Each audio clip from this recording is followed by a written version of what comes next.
Okay, welcome. This is a video I've been meaning to do for some time now. It's actually a bit of my overall impressions of YouTube since I've been getting involved actively for about the last 12 months. There's a number of different sites, and they run to different categories, and I'd like to just basically run through the type of people that provide content on YouTube and my impressions of them.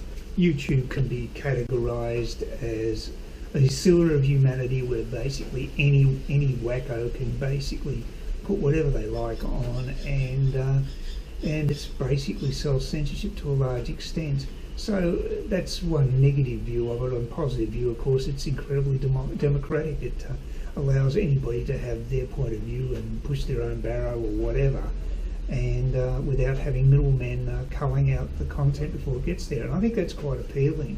So that's a very positive thing about it. I think if you get involved with something like YouTube, you have to be a bit thick-skinned.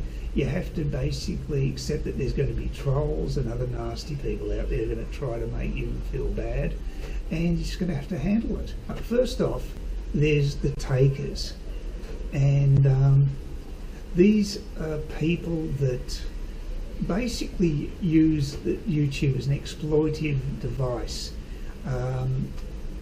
Specifically, I've noticed there's a few people out there who, for instance, go overseas without the wherewithal to really stay for any length of time. They don't have the money or the income, and or the savings or whatever, and they expect to use YouTube as a begging device, an electronic begging device.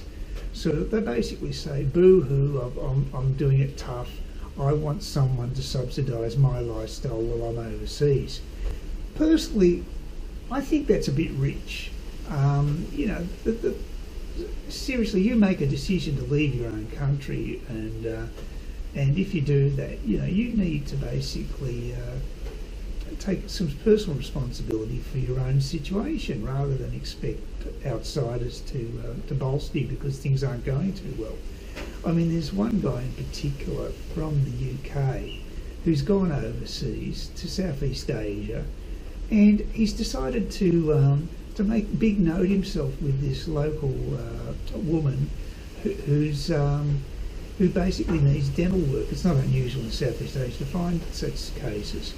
And he's promised to get her all this work done, which she could never possibly afford herself. But instead of him actually being able to pay for it, he's expecting people who watch his YouTube channel to. Again, I just think that's rich. So I have a very low opinion of this particular segment of YouTube, and there are quite a number of people who are using it for this particular purpose. So I think that's pretty exploitative, and I wouldn't support it, but that's just my opinion.